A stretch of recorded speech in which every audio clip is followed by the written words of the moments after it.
सेठ जी बोले महाराज जी ब्राह्मण पागल हो गए। एक बात बताओ, जब जमीन मैंने इनको बेच दी तो इसमें सोना निकले चाहे पत्थर निकले ये तो इनका ही हुआ, मेरा थोड़ी हुआ। तो ये सोना मैं नहीं ले सकता। यानी दोनों लड़ रहे हैं किस बात पर कि ये सोना तुम्हारा है, वो कहने नहीं तुम्हारा है, वो कहने तुम्हारा है। तो मैं बोला भैया ऐसा करो इस सोने को यहाँ रख जाओ, मुझे 2 दिन का समय दो सोचने के लिए, फिर फैसला। वो कलश मैंने रखवा लिया अपने पास, और आज वो दोनों लड़ते हुए आ गए। वो बड़े कह रहा है कि सोना मेरा है, और ब्राह्मण कह नहीं महाराज सोना तो मेरा है। 2 दिन में दोनों की बुद्धि पलट गई। तो मुझे लगता है कि कलयुग आ गया है। आज परीक्षित जी का राज तिलक किया और 5 पांडव कुंती से हिमालय गमन कर गए। इधर परीक्षित जी राज कर रहे हैं। राज करते करते मन में विचार आया कि शिकार खेलने के लिए चले।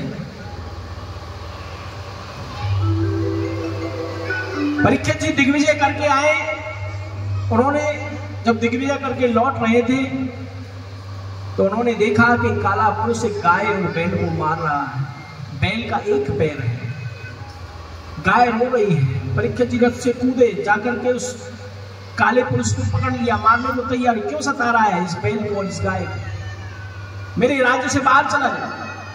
बोले महाराज मुझे क्षमा कर दो, लेकिन मैं आपके राज्य से बाहर कैसे जाऊंगा, क्योंकि आपका तो राज्य संपूर्ण पृथ्वी पर है और मैं पृथ्वी छोड़ के कहां जाऊंगा।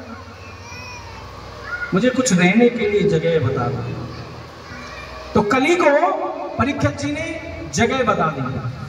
दूतम पानम स्त्रिये सूना यत्राधर्म चतुर्विध।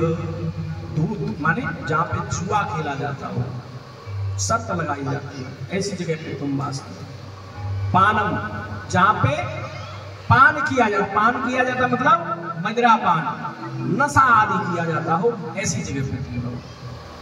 और जहां पर निंदित कर्म किए जाते हो, स्त्री सूना, वहां तुम रहो। और जहां कसाई घर हो, जहां पे जानवर काटे जाते हो, ऐसी जगह पे रहो। इन 4 जगह पर तुम वास करो।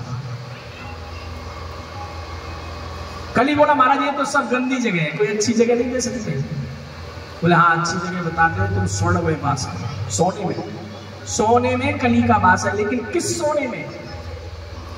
जो अनीति पूर्वक कमाया हुआ धन हो, जिसके हम अधिकारी नहीं है, जो हमें नहीं करना चाहिए, उस कार्य को करके यदि हम धन कमाते तो ऐसा धन हमको कुछ समय के लिए फायदा देगा, लेकिन वो हमारा पतन कर देगा। ध्यान रखना। लक्ष्मी के 3 स्वरूप होते हैं, अलक्ष्मी, लक्ष्मी और महालक्ष्मी।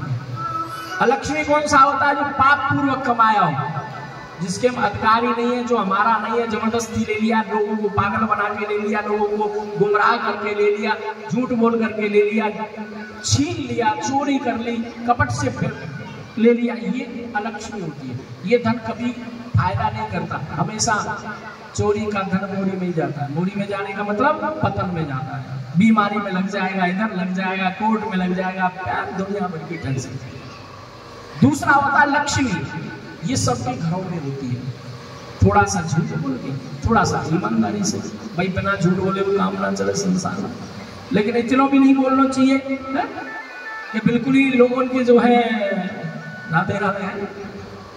जितने से काम चल जाएगा, कम से कम, ज्यादा नहीं, कम से कम कोशिश करो। किसी की आत्मा नहीं दुखे, किसी का दिल ना दुखे, किसी को ठेस ना पहुंचे। इस प्रकार से जो धन कमाया जाता है वो लक्ष्मी स्वरूप होता है। वो धर्म के कार्य में भी लगता है, सुख समृद्धि के कार्य में भी लगता है, शौक मौज में भी लगता है। ऐसा ये प्राय के सबके घरों में। और तीसरा होता है महालक्ष्मी, जो केवल धर्म के द्वारा धन कमाया जाए। कोई पाप नहीं, कोई छल नहीं, कोई द्वेष नहीं, कोई कपट नहीं, कोई चोरी नहीं, कोई कुछ नहीं, केवल धर्म से जो मिल जाए तो ठीक, नहीं मिले तो ठीक। ये महालक्ष्मी का स्वरूप होता है। और ऐसा धन कभी पतन को नहीं ले जाता। आज सोने में बांस दिया।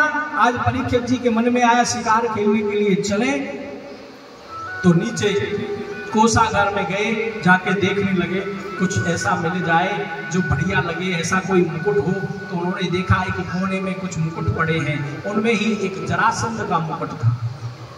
राजा जरासंध का वध जब भीम ने कर दिया तो जरासंध के पुत्र सहदेव को राज्य दे दिया। सहदेव ने अपने पिताजी के मुकुट को मांगा भीम से कि भाई हमारे मुकुट को भी दे दो, राज्य दे दिया। तो भीम को मुकुट बहुत अच्छा लगा, बोले ये तो बहुत सुंदर है, देंगे नहीं, जबरदस्ती ले आए। तो जबरदस्ती लेके आए, इसलिए उस मुकुट में कली का वास हो गया। और जैसे ही उस मुकुट को परीक्षित ने अपने सर पे रखा, उस स्वर्ण में वास करने वाले कली ने परीक्षित जी की बुद्धि को पकड़ लिया।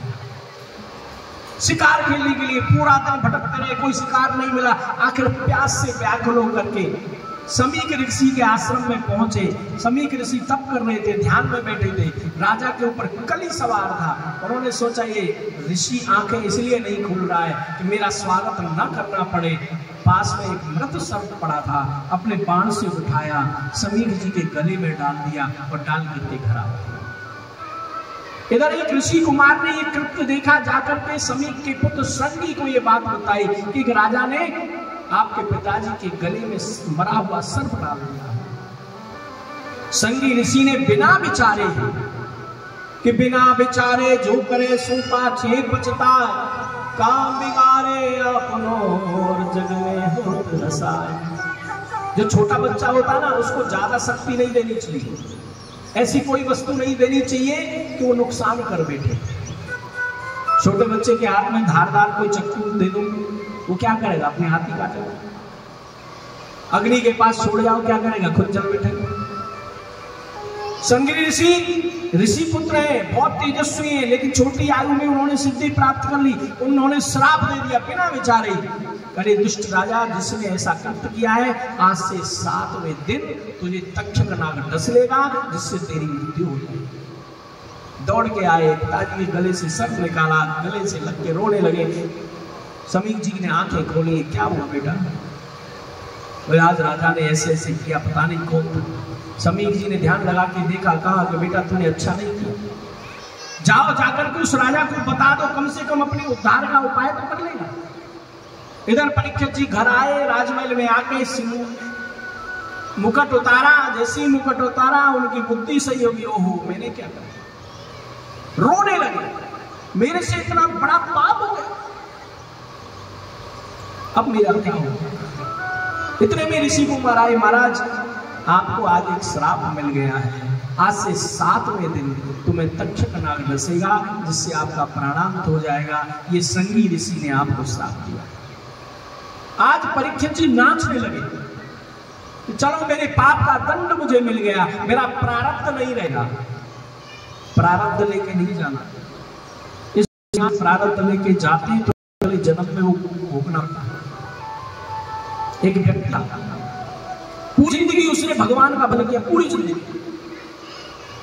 बुढ़ापा आया, 2-3 बेटे थे, बुढ़ापे में बीमार हो गया, हाथ पांव से चल नहीं जाता, शिथिल हो गया, खाट पड़ा रहता।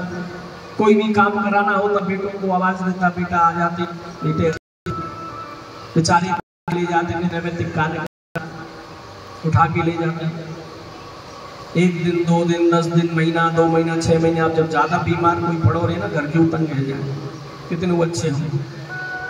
फिर वो कह ले भगवान यार तने उठा ले या ठीक कर दे, बीच में क्यों लटका रखा। अब बाबा की भी यही हालत हो गई, बूढ़े बाबा की। घर वाले कई बार तो आवाज पे आ जाते और कई बार नहीं आता। एक दिन महाराज ने आवाज लगाई, बूढ़े बाबा ने अपने बेटा को, तो 1 सेकंड में ही एक बालक आ गया और बाबा को उठा कर ले गए और जाकर के नित्य नैमित्तिक कर रखा था। अब ये रोजाना है, जैसे ही बाबा आवाज दे उससे पहले वो लड़का आ जाओ और बाबा के सारे कार्य करा दो। एक दिन बाबा को शक है, मेरा बेटा तो नहीं है सच।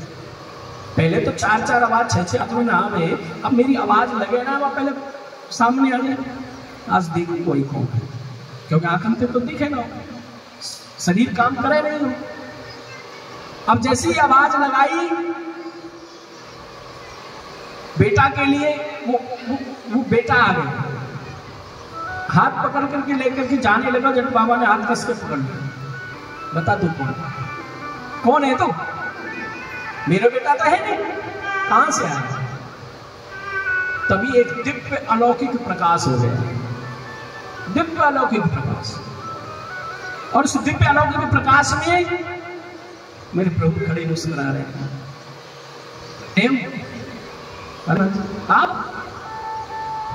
आप मेरे कार्य कर रहे हो, आप तो सर्वदा आपको करने क्या? यदि इन्हीं मेरे कृपा करनी थी, मेरे को अपने परम ले जा, ये रोजाना के कार्य आप अपने हाथों से मेरे कर रहे हो, इसे करने की आवश्यकता नहीं थी। भगवान कहने लगे, हे बाबा तुम मेरे भक्त हो, और मेरे भक्त होने की वजह से मैं तुम्हारे कार्य कराने के लिए आता हूं। लेकिन तुम कह रहे हो मुक्ति, तो मुक्ति मैं अभी नहीं दे सकता, क्योंकि तुम्हारा प्रारब्ध बाकी है। तुमने जो भजन किया उससे मेरे प्रिय हुए, इसलिए मैं तुम्हारे पास आ जाता हूं। लेकिन जब तक प्रारब्ध नहीं होगा तो मैं मुक्ति नहीं दे सकता, और यदि मुक्ति हम दे दी तो फिर अगले जन्म में फिर भोगना पड़ेगा, क्योंकि ये प्रारब्ध बिना भोगे कटता नहीं है, जाता नहीं है। कितने भी उपाय कर लो, कोई मानुषी देवी कोई उपाय नहीं है। जो कर्म किया है उसका फल भोगना पड़ेगा, यही, कहीं और नहीं जाना। तो कर्म करने में सावधानी रखना। प्रारब्ध 3 प्रकार का होता है, 3 प्रकार से कटता है, मंद, मध्यम और तीव्र। मंद कौन सा होता है? थोड़ा बहुत किया, थोड़े बहुत जाप से ही सही हो गया। मध्यम, हमने भक्ति करी, थोड़ा भोगा और थोड़ा भक्ति से कम हो गया। और तीव्र, तीव्र वो होता है जो हमें भोगना ही पड़ता है, चाहे कुछ भी हो जाए।